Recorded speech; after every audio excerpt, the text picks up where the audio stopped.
உரையாற்ற ஐயா கனகுறிஞ்சி அவர்களை அழைக்கிறேன்.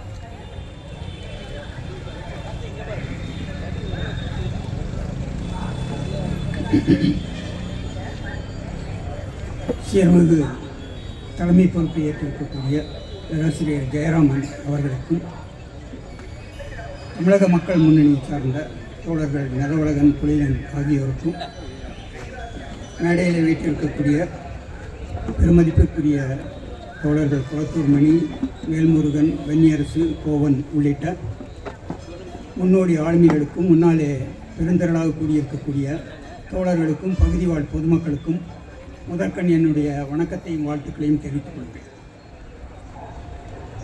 முற்றதிகாரமே முதன்மை இலக்கு என்ற தலைப்பு பற்றி பல்வேறு கோணங்களில் தோழர்கள் மிக விரிவாக சொல்லியிருக்கின்றார்கள். காலத்தின் அருமை கருத்தி ஒரு இரண்டொரு கருத்துக்களை நான் மாத்திரம் உங்களுடைய மேலான பார்வைக்கு நான் முன்வைக்க விரும்புகிறேன். இந்த முற்றதிகாரம் தேசிய இனங்களுக்கு வழங்கப்படவில்லை என்றால் என்ன ஆகும் என்பதற்கு நமக்கு கண்முன்னாலே வரலாற்றில் இருக்கக்கூடிய சான்று முசோலினுடைய இத்தாலி. முசோலினி ஆட்சியை கைப்பற்றுவதற்கு முன்னால் 3 விஷயங்களை அவன் இத்தாலியிலே அமல்படுத்தினான். அந்த 3 விஷயங்கள் தான் அவனுக்கு அரசியல் அதிகாரத்தை இறுதியில் பெற்றுத்தந்தது என்பதை வரலாறு பதிவு செய்திருக்கிறார். ஒன்று, இத்தாலி முழுவதும் முழுக்க அதிகாரங்களை வைத்திருக்கக்கூடிய ஆளுநர்களை அவன் நியமித்தான். அதே தான் இன்றைக்கு இங்கே நடைபெற்றுக் கொண்டிருக்கிறது. தமிழ்நாட்டிலேயே மிக அதிகமாக வெறுக்கப்படக்கூடிய, மக்களால் வெறுத்து ஒதுக்கப்படக்கூடிய ஒரு நபர் இருக்கின்றார் என்று சொன்னால் அவர் இந்த ஆளுநர் ரவி அவர்கள் தான். தமிழ்நாட்டினுடைய பெயரையே மாற்றுவதற்கு துணிந்தவர். ஒரே ஒரு சான்றை மாத்திரம் நான் சொல்கிறேன், எல்லாரும் சொல்லிட்டாங்க, அதனால் ஒரே ஒரு சான்றை மாத்திரம் நான் சொல்கிறேன். அவர் பதவியேற்ற கொஞ்ச நாளில் ஐஏஎஸ் ஐபிஎஸ் ஆஃபீஸர்களுடைய கூட்டத்தை கூட்டுகிறார். கூட்டுகிற பொழுது அவர் என்ன சொன்னார் என்றால், ஐஏஎஸ் ஐபிஎஸ் ஆஃபீஸர்கள் என்று சொல்லப்படக்கூடிய நீங்கள் இந்தியா முழுவதும் இருக்கக்கூடிய அலுவலர்கள், உங்களுடைய முழு கட்டுப்பாடும் ஒன்றிய அரசுன்னு நம்ம சொல்கிறதில்ல, சென்ட்ரல் கவர்மெண்ட்டில் தான் இருக்குது. அதனால் நீங்கள் மோடி அரசுக்காகத்தான் விசுவாசமாக இருக்க வேண்டும், மாநில அரசாங்கத்திற்கு நீங்கள் விசுவாசமாக இருக்க வேண்டியதில்லை என்று நேரடியாக அந்த ஐஏஎஸ் ஆஃபீஸர்ஸ் முன்னால் அவன் பேசினான் என்பதை பார்க்கணும். இதையே தான் துணைவேந்தர்கள் முன்னால் மாநாடுகளையும் அவர் பேசி கொண்டிருக்கின்றார். எனவே அந்த ஒரு சான்று ஒன்று போதும் எப்படி அதிகாரத்தை அவர் துஷ்பிரயோகம் செய்கின்றார் என்பது. அடுத்தது முசோலினி செய்த வேலை, கல்வியிலே மதத்தை புகுத்தினார். மதக்கல்வி என்பது மிக முக்கியமானது என்பதை உணர்ந்து கொண்ட காரணத்தினால கல்வியை மதத்திலே புகுத்தினார். அதைத்தான் இன்றைக்கு நாம் கண்முன்னால் பார்த்து கொண்டிருக்கோம். தோழர்கள் விரிவாக சொன்னார். அது எதோ இப்போ துவங்கிய விஷயம் அல்ல. இந்தியாவை பொறுத்த வரைக்கும் 2014 இது தொடங்கிவிட்டது. உங்களுக்கு தெரியும், ஐசிஹெச்ஆர் என்று சொல்லப்படக்கூடிய ஒரு வரலாற்று ஆய்வியல் நிறுவனம், மிகவும் மதிக்கத்தக்க ஆளுமைகளாகிய ரோமிலா தாஃபர், இர்ஃபான் ஹபீப் போன்ற மிகச்சிறந்த அறிஞர்கள், இடதுசாரி சிந்தனையாளர்கள் அதில் இருந்து பங்குபணி ஆற்றியிருக்கின்றார்கள். எண்ணற்ற நூல்களை அதன் வாயிலாக அவர்கள் இயற்றியிருக்கின்றார்கள். அந்த ஐசிஹெச்ஆரில் 2014 பிறகு, மோடி ஆட்சி வந்ததுக்கு பிறகு முற்றிலும் அவன் மாற்றி அமைக்கின்றார். ஆர்எஸ்எஸ் முற்றிலும் மாற்றி அமைக்கின்றது. அதில் சாதி என்பது எவ்வளவு முக்கியமானது, சாதி என்பது எப்படி வரலாற்றிலே மிகப்பெரிய அளவுக்கு மாற்றங்களை இந்திய சமூகத்தில் உண்டாக்கி இருக்கிறது, அகண்ட பாரதத்தை அதே மாதிரி பாரத ராஜ்யத்தை உண்டாக்குவதற்கு சாதி என்பது எவ்வளவு உறுதுணையாக இருக்கிறது என்பதை பற்றி ஆய்வறிக்கைகள் வந்து கொண்டது. இதை பார்த்தவுடனே கொந்தளித்திருந்தார் ரோமிலா தாஃபர். ஒரு கணமேனும் நான் இனி ஐசிஹெச்ஆரில் நான் பணியாற்ற மாட்டேன் என்று ஐசிஹெச்ஆர் பதவியை தூக்கி எறிந்துவிட்டு அவர் வெளியே வந்தார் என்று பார்க்கிறோம். அவ்வளவு மோசமாக 2014 தொடர்ந்து அவர்கள் செய்து கொண்டிருக்கின்றார்கள். இன்றைக்கு பார்க்குறோம். ரொம்ப லேட்டஸ்ட்டாக உங்களுக்கு ஒரு உதாரணத்தை சொல்ல வேண்டும் என்று சொன்னால், யுஜிசி என்று சொல்லப்படக்கூடியது அண்மையிலே வரவறிக்கையில் இளம் பட்டதாரிகளுக்கு கணிதத்தில் ஒரு பாடத்தை புகுத்தியிருக்கிறாங்க. என்னன்னு சொன்னால் பஞ்சாங்கம். அந்த பஞ்சாங்கம் என்று சொல்லப்படக்கூடிய பாடத்தை அந்த இளம் பட்டதாரிகளாக இருக்கக்கூடியவர்கள் நல்ல காலத்தை நியமிப்பதற்கு, அதே மாதிரி சடங்குகளை உருவாக்குவதற்கு, பொருத்தமான காலத்தை நிர்ணயம் செய்வதற்கு பாடத்திட்டம் வைக்கப்பட்டிருக்கிறது. அது மாத்திரமல்லாமல் கௌடில்யனுடைய அர்த்தசாஸ்திரம் அங்கே வைக்கப்பட்டிருக்கிறது. புராணங்கள், வேதங்கள் ஆகியவற்றை இன்றைக்கு பாடத்திட்டத்தில் அவர் நுழைக்கின்றார் என்பதை பார்க்கிறோம். இது மாதிரி தொடர்ந்து அவர்கள் இதை செய்து கொண்டிருக்கின்றார்கள். அதெல்லாம் விரிவாக சொல்ல வேண்டியதில் உங்களுக்கு தெரியும். மூன்றாவது மிக முக்கியமானது, இத்தாலி முழுவதும் இருக்கக்கூடிய அந்த தொழில் நிறுவனங்களை அவன் தனியார் மயமாக்கினான் முசோலினி.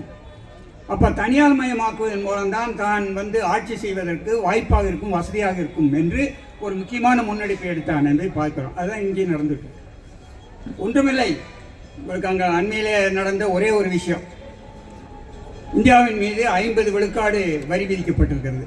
அதில் 25 விழுக்காடு அவன் சொல்லியிருக்கான். ஓரளவுக்கு கம்பேரிட்டிவாக மற்ற நாடுகளோடு சேர்த்து 25 விழுக்காடு தான் செய்திருக்கிறான். மீதி 25 விழுக்காடு எதற்கு என்பது உங்களுக்கு தெரியும். ரஷ்யாவில் இருந்து கச்சா எண்ணெய் வாங்குகின்ற காரணத்தினால அதைக்கு தண்டனையாக அந்த 25 விழுக்காடு சேர்த்து மொத்தம் 50 விழுக்காடு விதிக்கப்பட்டிருக்கிறது. இதனால் நமக்கு என்ன என்பதுதான் நமக்கு முக்கியம். ஆனால் நேரடியாக பாதிக்கப்படுவது இந்தியாவிலேயே ட்ரம்பினுடைய அந்த 25% வரியினாலே நேரடியாக பாதிக்கப்படக்கூடியது தமிழ்நாடு. உங்களுக்கு தெரியும், வரக்கூடிய புள்ளிவிவரங்களை நீங்கள் பார்த்தாலே தெரியும். திருப்பூரை பொறுத்த வரைக்கும் 15,000 கோடி இன்றைக்கு நிலுவிலை நிற்கின்றது. லட்சக்கணக்கான தொழிலாளர்களுக்கு வேலை இல்லாத சூழ்நிலை இருக்கிறது.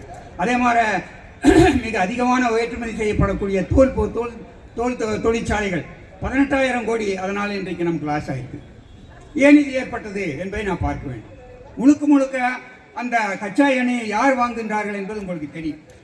ரிலையன்ஸ் இண்டஸ்ட்ரீஸில் இருக்கக்கூடிய முகேஷ் அம்பானிக்கு தான் இந்த அனைத்து விதமான ஆர்டரும் வழங்கப்படுகிறது. அதன் மூலம் அந்த மலிவான விலைக்கு ரஷ்யாவிலிருந்து கச்சா எண்ணெயை வாங்கி மிக அதிகமான விலைக்கு ரிலையன்ஸ் இண்டஸ்ட்ரீஸ் என்று சொல்லப்படக்கூடிய அந்த முகேஷ் அம்பானியுடைய நிறுவனம் பல கோடிக்கணக்கான ரூபாய்களை ஆதாயமாக பெற்றிருக்கிறது, லாபமாக பெற்றிருக்கிறது என்பதை பார்த்தோம். அப்போ தனிப்பட்ட ஒரு முதலாளிக்காக முழுக்க இந்தியா முழுவதும் இருக்கக்கூடிய மக்கள் மீது வரி விதிப்பதற்கு மோடி தயாராக இருக்கின்றார் என்பதற்கு இந்த ஒரே ஒரு உதாரணம் போதுமானது. இப்போ இந்த 3 உதாரணங்களுடைய வெளிப்பாடு தான் இத்தாலியிலே நடைபெற்றது. அதுதான் இன்னை மேலும் நடைபெறும். இப்பொழுதும் அதற்கான முன்னுரை எழுதப்பட்டு விட்டது என்பதற்காகத்தான் இந்த 3 உதாரணங்களை நான் சொன்னேன். அது மாத்திரமல்லாமல் இன்றைக்கு தேசியங்களுக்கு அல்லது மாநிலங்களுக்கு உரிமை என்பது முற்றாக மறுக்கப்படுகின்றது என்பது இன்று நேற்று அல்ல. உங்களுக்கு தெரியும், 1956 தான் இந்தியாவில் மொழிவாரி மாநிலங்கள் உருவாக்கப்பட்டது. அந்த 1956 மொழிவாரி மாநிலங்கள் உண்டாக்கப்பட்ட பொழுது அதற்கு கடுமையாக எதிர்ப்பு தெரிவித்தவர்கள் RSS சார்ந்தவர்கள். என்னென்னு சொன்னால், அவர்கள் மாநிலம் என்பதையே ஏற்றுக்கொள்வதில்லை. அந்த RSS-னுடைய முன்னோடி மூத்தவர்கள் எல்லாம் என்ன கருதுகின்றார்கள் என்று சொன்னால், இந்தியா என்பது மாநிலங்களே இருக்கக்கூடாது, மாறாக இந்தியாவிலே அட்மினிஸ்ட்ரேட்டிவ் யூனிட்ஸ், அதாவது நிர்வாக அலகுகள் தான் இருக்க வேண்டும், முனிசிபாலிட்டி மாதிரி பஞ்சாயத்து மாதிரி இருந்தால் போதும் என்பதுதான் அவருடைய கொள்கை. அதை வைத்துக் கொண்டுதான் அவர்கள் செய்கின்றார்கள். அதற்கு அரசியல் சட்டத்தை சாக்காக பயன்படுத்திக் கொள்கின்றார்கள். பிஜேபி அல்லது RSS பொறுத்த வரைக்கும் ஒரு விஷயம், மற்ற காங்கிரஸ் மற்ற அமைச்சரவைகளுக்கும் இவர்களுக்கும் முன்ன அடிப்படையான வித்தியாசம் என்னவென்று சொன்னால், எதை செய்தாலும் அவர்கள் சட்டபூர்வமாகத்தான் செய்கிறார்கள். அது தொகுதி மறுவரையாக இருந்தாலும் GST ஆக இருந்தாலும் எதாக இருந்தாலும் சட்டபூர்வமாகத்தான் அவர்கள் செய்கின்றார்கள். அப்போ அதில் ரொம்ப அந்த சாதகமான ஒரு அம்சம் அரசியல் சட்டத்தில் இருக்கிறது. ரொம்ப முக்கியமான கருத்தை நான் இங்கே உங்களுடைய கவனத்துக்கு கொண்டு வருகிறேன். அரசியல் சட்டத்தினுடைய 3வது பிரிவு என்ன சொல்கிறது என்று சொன்னால், ஒன்றிய அரசு ஒரு மாநிலத்தை மாற்றி அமைக்கலாம், ஒரு மாநிலத்தினுடைய எல்லையை அதிகரிக்கலாம், ஒரு மாநிலத்தினுடைய எல்லையை குறுக்கலாம், ஒரு மாநிலத்தினுடைய பெயரையே மாற்றலாம் என்று அரசியல் சட்டத்தில் 3வது பிரிவு இருக்கிறது. அப்போ ரொம்ப வசதியாக போச்சு எனக்கு. அதைத்தான் இங்கே சங்கிகள் தொங்கி கொடுத்து கொண்டு தமிழ்நாட்டை 3ஆக பிரிக்க வேண்டும். இது ஒன்றும் புதிதல்ல, சேர சோழ பாண்டியர்கள் என்று 3 அரசுகள் ஏற்கனவே ஆண்டிருக்கின்றார்கள் என்று அவர்கள் வாய்நீளம் காட்டுகின்றார்கள். அவர்களிடம் நாம் பணிவாக ஒரே ஒரு கேள்வி கேட்கிறோம். ஐயா, நீங்கள் தமிழ்நாட்டை பிரிப்பது இருக்கட்டும், நீங்கள் உத்தரப்பிரதேசம் என்று சொல்லப்படக்கூடியது அந்த மாநிலம், அதனுடைய ஜனத்தொகை 24 லட்சம். அந்த மாநிலத்தை 3ஆக பிரிக்க வேண்டும் என்று நாம் சொல்லவில்லை. அந்த மண்ணினுடைய மைந்தராக இருக்கக்கூடிய மாயாவதி பல ஆண்டுகளாக சொல்லிக் கொண்டிருக்கிறார். உத்தரப்பிரதேசத்தை மூன்றாக பிரிக்க வேண்டும். அப்பொழுதுதான் உண்மையான ஜனநாயகம் ஒடுக்கப்பட்டவர்களுக்கு கிடைக்கும், பஞ்சமர்களுக்கு கிடைக்கும் என்று மாயாவதி அந்த பிரிவிலே இருந்து வந்திருக்கக்கூடிய ஒரு தலைவர், அந்த மண்ணினுடைய மகளாக இருக்கக்கூடியவர், அவர் சொல்கிறார் உத்தரப்பிரதேசத்தை மூணாம் பிரி. ஏன்னா உத்தரப்பிரதேசத்தினுடைய ஜனத்தொகை என்பது இந்தியாவினுடைய ஜனத்தொகையில் 17% இருக்கின்றார், 80 எம்பிக்கள் இருக்கின்றார்கள். எனவே அதை நீ பெருக்கி என்று சொன்னால் அதை அவர்கள் கணக்கில் எடுத்துக்கொள்ளவில்லை என்று பார்க்கிறோம். அடுத்து ஒரே ஒரு கருத்தை மாற்றி சொல்லி நான் விடைபெற விரும்புகிறேன். சரி, அப்போ இதற்கு மாற்று என்ன என்பதை நாம் யோசிக்க வேண்டும். இதற்கு மாற்று என்பது வரலாற்றில், நம்முடைய வரலாற்றிலேயே இருக்கிறது. 1935 தந்தை பெரியார் அவர்கள் ரஷ்யாவிலிருந்து திரும்பி வந்ததுக்கு அப்புறம் அவர் சிங்காரவேல் அவர்களோடு சேர்ந்து ஈரோடு திட்டம் என்று சொல்லப்படக்கூடிய ஒரு திட்டத்தை முன்வைக்கிறார். அந்த திட்டம் என்பது என்ன ரொம்ப ரொம்ப முக்கியமான திட்டம், தமிழ்நாட்டினுடைய எதிர்காலத்துக்கு வழிகாட்டியாக இருக்கக்கூடிய திட்டம். அப்பொழுது கம்யூனிஸ்ட் கட்சியை சார்ந்த சிங்காரவேலர் அவர்களும் திராவிட கருத்தியலை முன்னெடுத்துக் கொள்ளக்கூடிய தந்தை பெரியார் அவர்களும் இணைந்து, இருவரும் இணைந்த ஒரு அமைப்பை உருவாக்கி மிகப்பெரிய அளவுக்கு தமிழ்நாடு முழுவதும் அதை பிரச்சாரம் செய்வதற்காக எடுத்து செல்கின்றார். தமிழ்நாடு முழுவதும் மாத்திரமல்ல, அண்டை மாநிலங்களுக்கும் அது மிகப்பெரிய வரவேற்பு இருக்கிறது. அப்போ அதில் அங்கே வைக்கப்பட்ட பாடம் என்பது அதற்கு முன்னாலேயே தமிழ்நாட்டில் நடந்திருக்கிறது. டி.எம். நாயர் அவர்கள் இருந்த சமயத்தில் டி.எம். நாயர் அவர்கள் எம்.சி. ராஜா அவர்களோடு கலந்துரையாடி இதை போன்று சமதர்மமும் சமூக நீதியும் கலந்து ஒரு அமைப்பை உருவாக்க வேண்டும், அப்பொழுதுதான் நாம் வல்லதிகாரமாகிய இந்த ஒன்றிய அரசை நீக்க முடியும் என்று டி.எம். நாயர் அவர்கள் வழிகாட்டியிருக்கின்றார் என்பதை பார்க்கிறோம். எனவே இன்றைக்கு தேவை என்பது சமதர்மமும் சமூக நீதியும் இணைந்த ஒரு போராட்டம். அது 1935 தந்தை பெரியார் அவர்களும் சிங்காரவேலர் அவர்களும் காட்டிய மகத்தான ஒளிமிக்க பாதை என்பதை நான் இங்கே குறிப்பிட விரும்புகிறேன். அப்போ இதற்காக சட்ட ரீதியான போராட்டங்கள் என்பது ரொம்ப முக்கியமானது. சட்ட ரீதியான போராட்டங்களை நம்ம குறைத்து மதிப்பிட முடியாது. அமெரிக்காவில் நாம் சாம்ஸ்கி அவர்களிடம் ஒரு நிருபர் கேட்குறாரு, ஏன்னா அமெரிக்காவை பற்றி நீங்கள் இவ்வளவு மோசமாக விமர்சனம் பண்ணுறீங்க, இந்த மாதிரி பேசக்கூடிய உரிமை உங்களுக்கு அமெரிக்கா தானே கொடுத்துருக்கிறது, அரசாங்கம் தானே கொடுத்துருக்குன்னு நாம் சாம்ஸ்கி ரொம்ப அருமையான ஒரு பதில் சொன்னார்.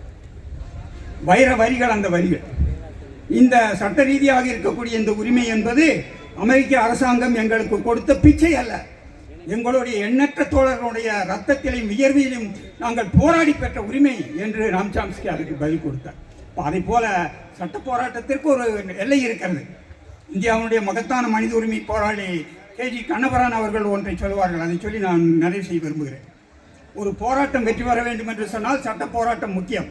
ஆனால் சட்ட போராட்டத்திற்காலும் மிக முக்கியமானது ஒரு வழி என்னவென்று சொன்னால் மக்கள் திரள் போராட்டங்கள்.